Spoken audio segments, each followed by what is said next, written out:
Hai semua, hari ini saya nak buat acar timun. Mula-mula kita akan potong timun ni. Kita akan parut. Saya akan parut. Dia orang punya suka lah, you mau parut kah, dia orang mau iris kah. Saya parut. Senang mau makan.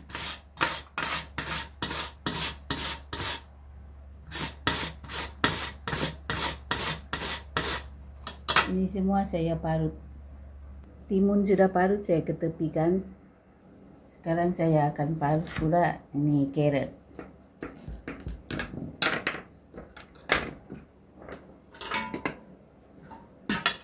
Ini carrot pun saya akan parut harus.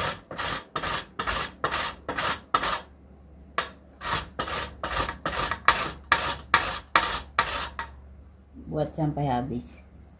Ini dia carrot kita pun sudah parut. Sekarang kita akan campurkan ini timun yang kita sudah parut tadi. Bawang merah 1 biji. Ciri merah 1,5 biji. Daun bawang dan sup. Ini air jus oren 1 biji. Kalau orang nak lebihkan boleh. Sedikit air lemon 1/2 biji punya.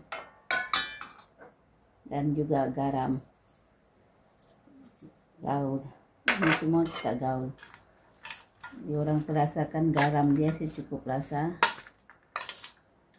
Ini acar saya tak ada letak gula, saya ganti gula dengan air oren. So, semua orang pun boleh makan, orang yang kecil manis pun boleh makan. Tak perlu risau gula. Saya dah gantikan dengan air oren.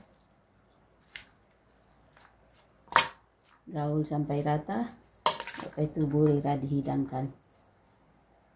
Saya akan tambah lagi 1 biji oren. Sekarang saya dah letak 2 biji.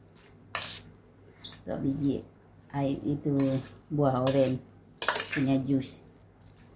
Kita gaul dia. Rasakan garam dia secukup rasa. Dan bolehlah dihidangkan.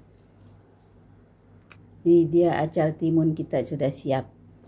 Mudah dan ringkas. Tak perlu guna gula. Saya dah gantikan gula dengan air orange juice.